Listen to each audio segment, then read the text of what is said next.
순이야, 내가 어디로 도망가든 내가 찾을 때까지만이다. 그날 밤 문틈으로 들어온 쪽지였습니다. 어떡하지 정말 찾아오면. 아니야, 이번엔 내가 선택한다. 그때 제 손에 쥐어진 건 이 바늘 하나뿐이었습니다. 26살 저는 바늘 하나로 제 인생을 다시 꿰맸습니다. 오늘 그 이야기를 처음으로 전부 말씀드립니다. 어두운 작업실, 71세 할머니의 주름진 손이 바늘을 들고 있습니다. 한 땀 한 땀, 실이 천을 뚫고 들어가죠. 안녕하세요, 여러분. 저는 박순희입니다. 올해 71살이에요. 이 바늘 하나가 제 목숨을 구했습니다. 아니, 정확히는 제가 스스로 구했어요. 지금 제 삶은 행복합니다. 2명의 자녀가 있어요. 하나는 제가 낳았고, 하나는 제가 선택했죠. 둘 다 제 한복을 세상에 알리고 있어요. 민준이는 한복 브랜드를 만들었고, 지은이는 옛 한복을 복원하는 일을 하죠. 손주가 5입니다. 모두 건강하고 행복해요. 남편, 지금 남편 정호 씨와는 내년이 금혼식이에요. 50년. 하지만 40년 전만 해도 제 삶은 지옥이었습니다. 이 손으로 처음 바늘을 잡았을 때 저는 8살이었습니다. 어머니가 가르쳐 주셨죠. 순이야, 여자 손에 기술이 있으면 어디 가서든 밥은 먹는다. 그 말씀이 훗날 제 목숨을 구했어요. 이 손으로 마지막 바늘을 놓았을 때 저는 26살이었습니다. 그 사이 6년 동안 저는 3번 죽을 뻔했습니다. 아니, 4번인가. 기억이 가물가물하네요. 26살 그날 저는 집을 나왔습니다. 가진 거라곤 한복 2벌, 바늘, 그리고 6만 원. 6년간의 결혼 생활. 6년간의 말로 할 수 없는 시간들. 그런데 왜 바늘을 챙겼냐고요? 그건 제 마지막 무기였거든요. 유일하게 제 손에 남은 것. 유일하게 저를 나로 만들어주는 것. 잠깐만요. 제대로 인사를 안 드렸네요. 안녕하세요. 희순이네 인생극장입니다. 저는 매주 목요일 저녁 7시에 제 인생 이야기, 한복 만들기, 그리고 인생 조언을 나누고 있어요. 5년 전 시작했을 때만 해도 누가 이 할머니 이야기를 듣겠어? 했는데 15,000분이나 구독해 주셨어요. 정말 감사합니다. 그래서 오늘은 여러분께 특별한 선물을 드리려고 합니다. 제가 40년간 숨겨온 제 인생에서 가장 중요한 이야기를요.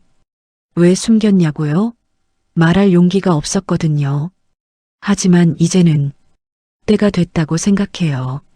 저와 같은 상황에 있는 분들에게 조금이나마 힘이 됐으면 해서요. 댓글에 여러분의 인생 전환점을 들려주세요. 구독과 좋아요, 알림 설정도 부탁드려요. 자, 이제 정말로 시작하겠습니다. 45년 전으로 돌아가 볼까요? 아니, 그보다 더 전으로.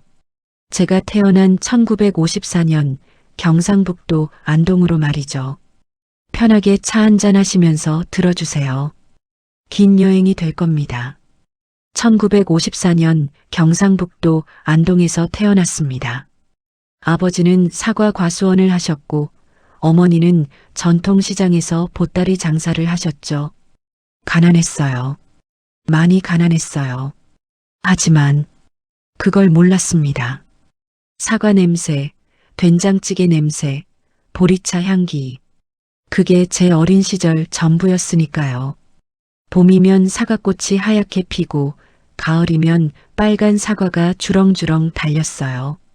어머니는 아침 일찍 시장에 가셨다가 저녁 늦게 돌아오셨죠. 아버지는 과수원에서 하루 종일 일하시고 해질 무렵 집에 오셨어요. 가난했지만 따뜻했습니다. 바늘을 처음 잡은 건 8살 때였어요. 어머니가 가르쳐 주셨죠. 순이야, 이거 봐라. 바늘은 작지만 강하다. 천을 뚫고 실을 당기고 옷을 만들어내자니 여자도 그래야 한다. 작아도 강해야 해. 처음엔 손가락을 찔렀어요. 피가 났죠. 어머니가 제 손가락을 입에 넣어주시면서 말씀하셨어요. 아프지? 근데 이 아픔을 견디면 평생 밥 굶지 않는다. 그날부터 저는 매일 바느질을 연습했습니다. 학교 갔다 오면 어머니 옆에 앉아서 바느질했어요. 손수건, 조각보, 아이옷. 작은 것부터 시작했죠. 12살 때는 제 치마를 직접 만들었어요. 어머니가 자랑스러워 하셨죠. 우리 순이 이제 진짜 기술자다. 아버지는 어머니를 영자 여사라고 부르셨어요. 농사꾼이 무슨 여사냐고 어머니가 웃으면 당신은 내 여사요 하시면서 꽃을 꽂아주셨죠. 봄에는 사과꽃을, 여름에는 들꽃을, 가을에는 코스모스를, 어머니 머리에 꽃을 꽂아주시는 아버지를 보면서 저는 사랑을 배웠습니다. 저것이 사랑이구나. 작은 꽃 하나를 소중하게 대하는 것, 매일매일 이름을 불러주는 것. 1972년 18살, 저는 서울로 올라갔습니다. 명동에 있는 고운손 한복점에 취직했어요. 처음 본 서울은 꿈 같았습니다. 네온사인, 양장점, 극장, 다방. 안동에서는 상상도 못한 세상이었죠. 그리고 그분을 만났습니다. 이름은 말 안 할게요. 이제 중요하지 않으니까. 양복점 주인이었어요. 손님으로 오셨다가 한복을 입은 여자가 이렇게 아름다울 줄 몰랐습니다. 20살 시골 처녀가 그런 말을 들으니 속았죠. 완전히. 6개월 동안은 완벽했어요. 꽃, 편지, 선물. 명동 다방에서 커피 마시고 극장에서 영화 보고 공원 산책하고 드라마 같았죠. 순희 씨는 바느질하는 손이 참 아름답습니다. 순희 씨와 함께라면 어떤 미래도 행복할 것 같습니다. 부모님도 좋아하셨어요. 양복점 주인이면 굶지는 않겠다. 어머니가 제 손을 잡으며 말씀하셨죠. 순이야 잘 됐구나. 내 바느질 실력을 알아주는 사람을 만났어. 그때는 정말 그런 줄 알았어요. 1974년 봄에 결혼했습니다.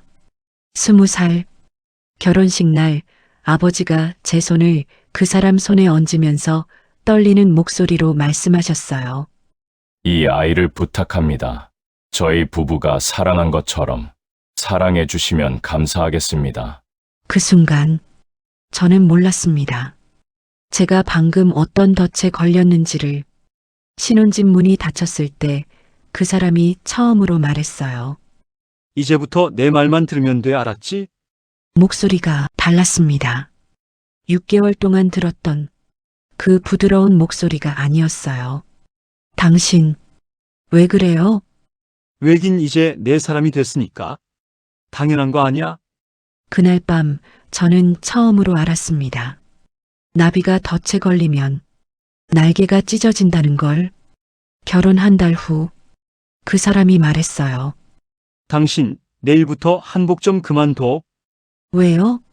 저는 일하는 게 좋은데 아내가 밖에서 바느질하는 게 창피하다. 내가 돈 벌면 되지. 당신까지 뭐하러 일해? 저는 바늘을 놓았습니다. 제 손에서 유일한 무기를 빼앗긴 거죠. 재봉틀에 먼지가 쌓였어요. 한 달, 2달, 석 달. 손가락이 근질거렸습니다. 뭔가 만들고 싶었어요. 하지만 그 사람이 말했죠. 집안일이나 제대로 해. 바느질을 할 시간에 제가 누구인지 점점 잊어갔습니다. 바느질하는 순이가 아니라 그냥 누군가의 아내. 통제가 시작됐어요. 천천히, 조용히. 친구 만나지 마. 시간 낭비야. 친정에 전화하지 마. 전화비 아깝잖아. 문 밖에 나가지 마. 집안일도 못하면서 어딜 나가? 화장하지 마. 누구 보여주려고? 웃지 마. 뭐가 그렇게 좋아? 처음엔 이상하다고 생각했어요. 왜 이러시지? 하지만 점점 그게 당연해졌습니다. 내가 뭔가 잘못하고 있나 보다. 내가 부족한가 보다. 내가 변해야 하나 보다. 거울을 볼 때마다 낯선 사람이 보였어요. 이 사람이 나인가? 그리고 다른 것들이 시작됐죠. 말로 하기 힘든 것들이. 여러분, 구체적으로 말씀드리지 않겠습니다. 그 시간을 다시 살고 싶지 않아서요. 다만 이것만은 말씀드릴게요. 저는 6년 동안 하루하루가 지옥이었습니다. 아침에 눈을 뜨면 오늘은 무사히 넘어갈까? 밤에 잠들 때는 내일 아침에 깰 수 있을까? 그런 생각만 했어요. 여름에도 긴팔을 입었어요. 여름에 목도리도 했죠. 거울을 보지 않았습니다. 볼 용기가 없었어요. 달력만 넘겼어요.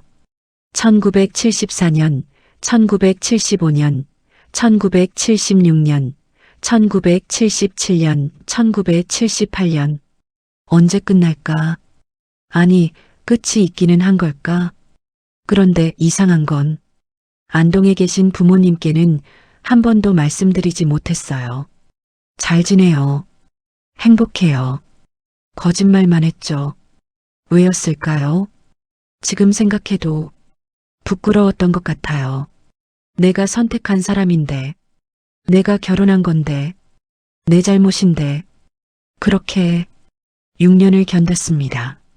1979년 어느 겨울날 저는 결심했습니다. 이렇게는 못 살아. 거울을 봤어요. 25살. 하지만 40처럼 보였죠. 이러다 죽겠구나. 진짜로 그 사람이 출장을 간다고 했어요. 하루만 저는 밖으로 나갔습니다. 5년 만에 처음으로 혼자 시장에 갔어요. 손이 떨렸습니다. 누가 볼까봐, 그 사람이 알까봐. 하지만 샀어요. 바늘 하나, 실 몇 알에, 천조각 몇 개. 집으로 돌아와서 서랍 깊숙이 숨겼습니다. 그날 밤 그 사람이 잠든 후 저는 다시 바늘을 잡았어요. 5년 만에 손이 떨렸지만 바늘이 천을 뚫고 들어갔습니다. 한 땀 눈물이 났어요. 나 아직 살아있구나. 그 사람이 일하러 나간 낮 동안 저는 바느질을 했어요. 작은 주머니, 손수건, 아이 옷. 팔 곳도 없었지만 그게 중요하지 않았어요. 바늘을 쥔 제 손이 다시 제 손이 된 기분이었거든요. 한 달쯤 지났을 때 이웃 아주머니가 오셨어요. 순이야, 이거 내가 만든 거니? 들키면 안 되는데 숨길 수가 없었어요. 네. 아주머니가 한참을 보시더니 말씀하셨습니다. 얼마에 파니? 아, 파는 게 아니에요. 팔아, 내가 살게. 그리고 아주머니가 제 손을 꼭 잡으셨어요. 언젠가 내가 필요할 돈이다. 숨겨놔라. 절대 말하지 말고. 그날부터 아주머니는 제 물건을 사주셨어요. 한 달에 10,000원씩 6개월 동안 6만 원이 모였습니다. 그 아주머니는 아셨던 것 같아요. 창문 너머로 들리는 소리를, 제 팔에 긴팔 옷을, 여름인데도 목도리를 한 번도 묻지 않으셨어요. 그냥 기다려주셨죠. 1980년 봄이 왔습니다. 6만 원이 모였고 바늘이 제 손에 다시 익숙해졌어요. 그런데 그날 그 사람이 말했어요. 내일부터 2박 3일 출장 간다. 2박 3일. 그 순간 알았습니다. 이번이 마지막 기회야. 그날 밤 잠을 못 잤어요. 가야 할까 말아야 할까? 가면 찾아올 거야. 어떻게든 찾아낼 거야. 안 가면 나는 여기서 죽는 거야. 새벽에 결심했습니다. 죽어도 밖에서 죽자. 여기서는 안 돼. 그 사람이 나간 후 저는 한복 2벌을 챙겼어요. 바늘, 실, 그리고 6만 원. 그게 전부였습니다. 문을 나서는데 다리가 떨렸어요. 정말 괜찮을까? 찾아오면 어떡하지? 그때 거울에 비친 제 모습을 봤습니다. 이게 나야? 이렇게 살 거야? 문을 열었습니다. 밖은 너무 밝았어요. 종로행 기차를 탔습니다. 가진 거라곤 한복 2벌, 바늘 하나, 6만 원. 기차가 출발했어요. 창밖을 봤습니다. 익숙한 풍경이 멀어졌죠. 그때 처음으로 느꼈어요. 나 자유야? 손을 펼쳐봤어요. 떨리지 않았습니다. 주먹을 쥐었어요. 아프지 않았어요. 심호흡을 했죠. 숨이 쉬어졌습니다. 6년 만에 처음으로 울었어요. 기차 안에서 소리 없이 끝났다. 드디어 끝났어. 하지만 무서웠습니다. 진짜 무서웠어요. 뒤쫓아올까봐, 찾아낼까봐. 기차에서 내렸을 때 뒤를 계속 돌아봤죠. 혹시 따라온 건 아닐까? 종로에 도착했어요. 싸구려 여관을 찾았죠. 하루에 1,000원 하는 방에 들어갔습니다. 그리고 일주일 동안 밖에 안 나왔어요. 무서웠거든요. 밖에 나가면 잡힐 것 같아서 밥도 제대로 못 먹었어요. 여관 주인 아주머니가 문 두드릴 때마다 심장이 멎는 것 같았죠. 순희 씨, 밥 먹어야지. 대답을 못했어요. 목소리가 안 나왔습니다. 밤에는 더 심했어요. 복도에서 발소리만 들려도 그 사람이 온 줄 알았죠. 찾아냈구나. 끝이구나. 이불을 뒤집어 쓰고 떨었어요. 8일째 되던 날 아침 조금 진정이 됐습니다. 그래, 이제 괜찮아. 여기까지는 못 찾아. 처음으로 깊게 잠들었어요. 그런데 그날 밤 문틈으로 하얀 종이가 들어왔습니다. 심장이 멎었어요. 손이 떨렸죠. 다리에 힘이 안 들어갔어요. 쪽지를 집어들었습니다. 그리고 읽었죠. 순이야, 내가 어디로 도망가든 내가 찾을 때까지만이다. 그 순간 모든 게 무너지는 것 같았어요. 찾아냈구나. 끝이구나. 다시 돌아가야 하는구나. 한참을 그 자리에 앉아 있었습니다.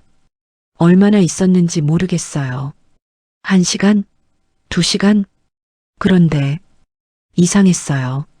무섭긴 한데 예전처럼 무섭지는 않았습니다. 그냥 화가 났어요. 왜 날 못 놓아줘? 왜 날 괴롭혀? 쪽지를 봤어요. 그리고 생각했죠. 도망치는 삶은 이제 끝이야. 쪽지를 찢었습니다. 1번, 2번, 3번. 작게 찢었어요. 그리고 바늘을 꺼냈습니다. 이번엔 제대로 할 거야. 내 인생을 내가 만들 거야.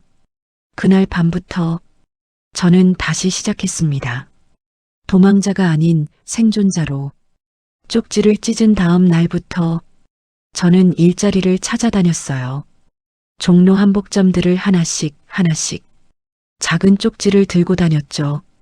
한복 재봉일을 찾습니다. 숙식같이 해주시면 감사하겠습니다. 첫 번째 가게, 경력이 어떻게 되세요? 명동 고은손 한복점에서 2년 정도 추천서 있어요? 없었죠. 가져올 수가 없었어요. 그럼 안 되겠네요. 2번째, 3번째, 4번째. 너무 어리네요. 혼자 사세요? 가족은요? 남편은 어디 있어요? 10번째 가게 주인이 물었을 때 저는 울었습니다. 남편은 없습니다. 이혼했어요?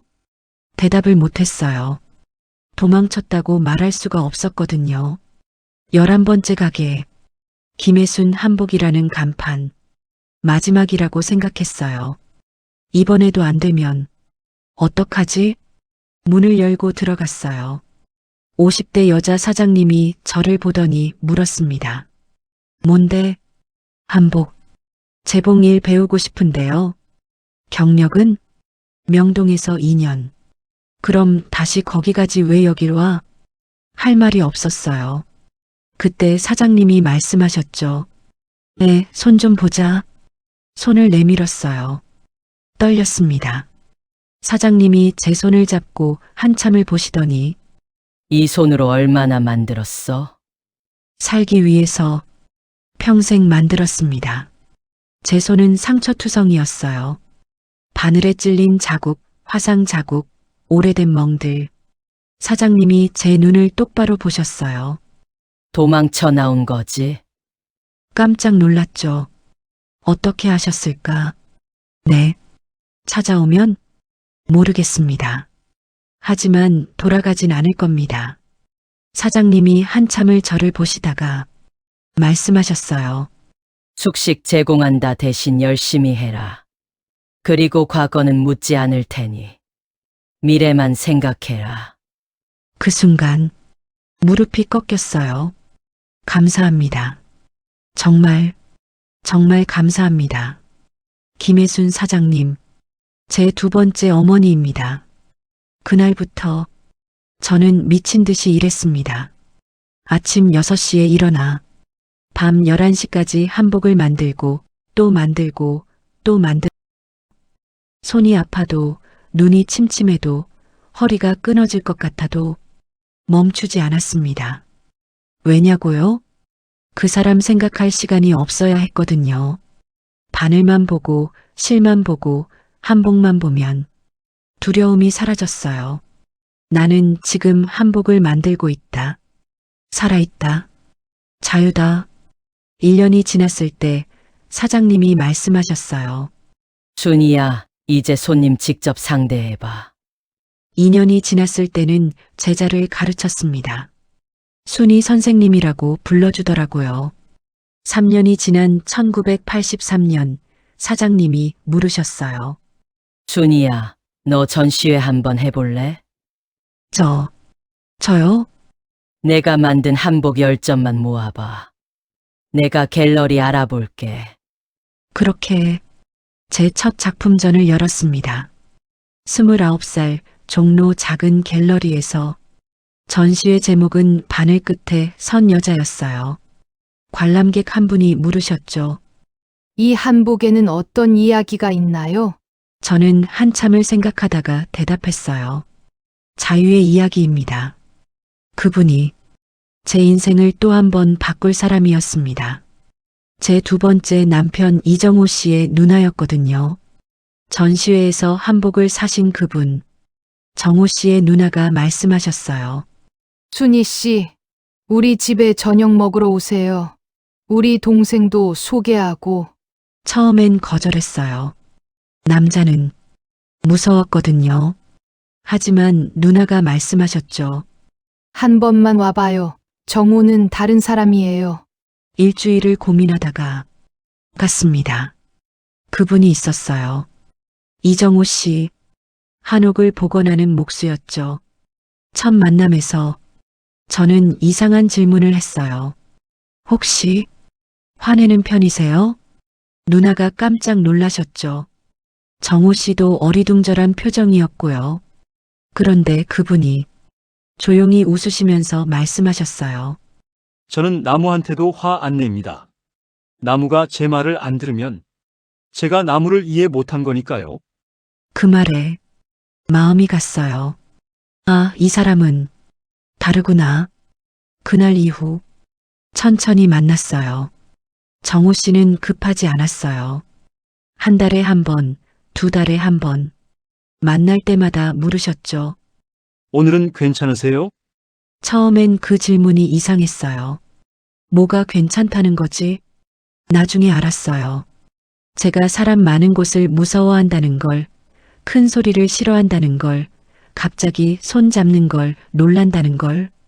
정호 씨는 다 알고 계셨던 거예요. 그래서 항상 조용한 곳으로 데리고 가셨어요. 한옥 복원 현장, 조용한 찻집, 공원. 1년이 지났을 때 정호 씨가 물으셨어요. 순희 씨, 저와 계속 만나고 싶으세요? 저는 대답했죠. 네, 좋습니다. 천천히 가도 될까요? 천천히. 가고 싶어요.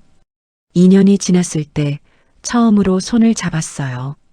정호 씨가 조심스럽게 물으셨죠. 순희 씨, 손 잡아도 될까요? 물어봐 주셔서 놀라지 않았어요. 손을 잡는 순간 정호 씨가 말씀하셨어요. 순이 씨 속도로 가면 돼요. 나는 옆에 있을 테니까. 눈물이 났습니다. 아, 이게 사랑이구나. 기다려주는 것, 이해해주는 것, 옆에 있어주는 것. 3년을 연애하고 1985년 가을에 결혼했습니다. 31살. 정호 씨가 청혼할 때 말씀하셨어요. 순희 씨, 저는 순희 씨의 과거가 궁금하지 않습니다. 말하고 싶을 때 말해주세요. 아니면 평생 안 말해도 괜찮아요. 하지만 알아야 하지 않을까요? 아니요. 제가 알아야 할 건 하나예요. 순희 씨가 저와 함께 있을 때 행복한가? 두 번째 결혼식은 첫 번째와 완전히 달랐어요. 작았지만 진짜였어요. 안동에서 부모님이 오셨어요. 김혜순 사장님도 오셨고요. 전시회에서 만난 분들, 한복점 동료들. 진짜 제 사람들만 왔죠. 어머니가 제 손을 꼭 잡으시면서 우셨어요. 순이야, 이제야 내 딸이 행복해지는구나. 이제야 아버지도 11년 만에 처음으로 우시는 걸 봤어요. 이번엔 진짜 남편을 만났구나. 정호 씨가 제 손을 잡으면서 말씀하셨어요. 순희 씨, 평생 옆에 있겠습니다. 순희 씨가 웃을 수 있도록, 편안할 수 있도록. 그날 저는 처음으로 알았어요. 결혼이 감옥이 아니라 안식처가 될 수 있다는 걸. 사랑이 공포가 아니라 평화일 수 있다는 걸. 정호 씨와 함께 살면서 저는 천천히 치유됐습니다. 갑자기 큰 소리가 나도 놀라지 않게 됐어요. 문 두드리는 소리가 무섭지 않았어요. 밤에 악몽을 꾸는 날이 줄어들었죠. 무엇보다 저를 믿게 됐습니다. 나는 사랑받을 자격이 있다. 행복할 자격이 있다. 결혼 3년 차 1988년 한 통의 전화를 받았어요. 김혜순 사장님이셨죠. 순이야, 혹시 아이를 키울 생각 있니? 네, 무슨, 내 먼 친척 아이인데 교통사고로 부모를 잃었어. 8살 남자아이야. 정호 씨와 눈을 마주쳤어요. 말 안 해도 알았습니다. 다음 날 그 아이를 만나러 갔어요. 작은 몸으로 구석에 웅크리고 있더라고요. 제 모습 같았어요. 1980년 여관방의 제 모습. 안녕, 나는 순이 아줌마야. 아이가 저를 봤어요. 그리고 제가 입고 있던 한복을 만지더니 물었죠. 아줌마, 이거 만들 줄 알아요? 응, 이게 아줌마 일이야. 그럼 나도 배워도 돼요? 엄마 생각날 것 같아서. 그 순간 눈물이 났습니다. 그럼 우리 같이 만들자. 그 자리에서 결심했어요. 정호 씨에게 물었죠. 여보, 우리. 정호 씨가 웃으면서 말씀하셨어요. 나도 그 생각했어요. 그렇게 민준이가 우리 아들이 됐습니다. 하나는 제가 낳았고 하나는 제가 선택했다고 했죠? 민준이가 제가 선택한 아이예요.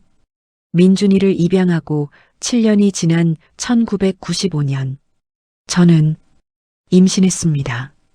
42살. 의사가 놀라더라고요. 순희 씨 나이도 있고 과거에 건강 문제도 있었는데 어떻게. 정호 씨가 제 손을 꼭 잡았어요. 선생님 괜찮을까요? 기적입니다. 아기도 건강하고 어머니도 건강해요. 민준이가 15살이었죠. 제게 물었어요. 엄마, 진짜 동생이 생겨요? 응, 내 동생이야. 좋겠다. 엄마가 직접 낳은 동생. 민준아, 너도 내 아들이야. 똑같아. 알아요. 근데 엄마 동생한테 한복 만들어줄 거예요? 그럼 우리 같이 만들자. 딸을 낳았습니다. 이름은 지은. 아름다움을 짓는다는 뜻이에요. 민준이는 바늘을 들고 저는 천을 잡고 정호 씨는 나무를 깎아서 우리 셋이 함께 아기 첫 한복을 만들었어요. 그게 진짜 가족이더라고요. 피가 아니라 마음으로 이어진. 민준이는 제 바늘을 이어받았어요. 한복 디자인을 공부하더니 브랜드를 만들었죠. BANUL. 엄마 바늘이에요. 엄마의 바늘을 세계에 알릴 거예요. 지은이는 상처 입은 것을 고치는 일을 하고 싶다고 했어요. 문화재 복원 전문가가 됐죠. 엄마, 나는 엄마처럼 찢어진 것을 다시 꿰매고 싶어요. 둘 다 제 인생을 알아요. 민준이는 25살 때 제게 물었거든요. 엄마는 왜 나를 선택했어요? 민준아, 내가 엄마 같았어. 웅크리고 있는 모습이. 엄마도 그랬어요? 응. 오래전에. 지금은 괜찮아요? 응, 괜찮아. 너희 둘이 있으니까. 지은이는 대학생 때 제게 편지를 쓴 적이 있어요. 엄마, 나는 엄마가 기적이라고 생각해요. 혼자서 다시 일어섰잖아요. 저는 혼자가 아니었어요. 어머니, 이웃 아주머니, 김혜순 사장님, 정호 씨, 민준이, 지은이 모두가 저를 일으켜 세웠죠. 지금은 손주가 5입니다. 모두 건강하고 행복해요. 제가 71까지 살 줄 몰랐어요. 26살 때는 내일도 모르겠던 제가요. 그런데 이렇게 할머니가 됐습니다. 2020년 코로나가 왔습니다. 66살. 손주들을 볼 수 없었어요. 집에만 있어야 했죠. 처음엔 괜찮았어요. 이것도 지나가겠지. 1달, 2달, 석 달. 외로웠습니다. 나이 들어서 처음 느끼는 고립감이었어요. 그때 민준이가 전화했어요. 엄마, 유튜브 시작해보는 거 어때요? 유튜브? 그게 뭐야? 영상 올리는 거예요. 엄마 한복 만드는 것, 인생 이야기. 사람들이 좋아할 거예요. 처음엔 거절했죠. 누가 이 할머니 이야기를 듣겠어? 나이도 많은데. 근데 민준이가 말했어요. 엄마가 바늘 하나로 인생을 다시 시작한 것처럼 다른 사람들도 희망이 필요해요. 그 말에 마음이 움직였습니다. 일주일을 고민하다가 시작했어요. 첫 영상을 올렸어요. 한복 만드는 법. 떨렸죠. 이상하게 보이면 어떡하지? 그런데 조회수가 1000명이 넘었어요. 댓글이 달리기 시작했습니다. 할머니, 제 친할머니 같아요. 한복이 이렇게 어렵게 만들어지는 줄 몰랐어요. 목소리 들으니 마음이 편해져요. 힐링되네요. 울었어요. 정말 울었습니다. 나를 기다려주는 사람들이 있구나. 그렇게 5년이 지났어요. 지금은 구독자가 15,000명입니다. 매주 목요일 저녁 7시 희순이네 인생극장. 한복 만들기도 보여드리고 손주들 자랑도 하고 인생 조언도 나눠요. 민준이는 제 한복을 현대적으로 재해석해서 BANUL 브랜드를 만들었어요. 엄마 바늘이 세계로 나갑니다. 해외에도 수출한대요. 지은이는 문화재 복원 전문가가 됐고요. 엄마, 나는 엄마처럼 상처 입은 것들을 고치고 싶어. 똑같아요, 엄마랑. 손주가 5. 모두 건강하고 행복해요. 정호 씨도 76인데 아직도 한옥일을 해요. 나무 만지는 게 좋아서래요. 우리는 내년에 금혼식이에요. 50년. 여러분, 인생에는 바늘이 필요합니다. 찢어진 것을 꿰매고 해진 것을 수선하고 새로운 것을 만들 바늘이. 제게는 진짜 바늘이 있었지만 여러분에게는 다른 형태일 수 있어요. 친구일 수도, 책일 수도, 음악일 수도, 용기일 수도 그 바늘을 찾으세요. 그리고 한 땀 한 땀 다시 꿰매세요. 71년을 산 할머니의 약속입니다. 언젠가 반드시 아름다운 작품이 됩니다. 오늘 제 이야기를 끝까지 들어주셔서 감사합니다. 댓글로 여러분의 인생 전환점을 들려주세요. 구독과 좋아요, 알림 설정도 부탁드려요. 사랑합니다, 여러분.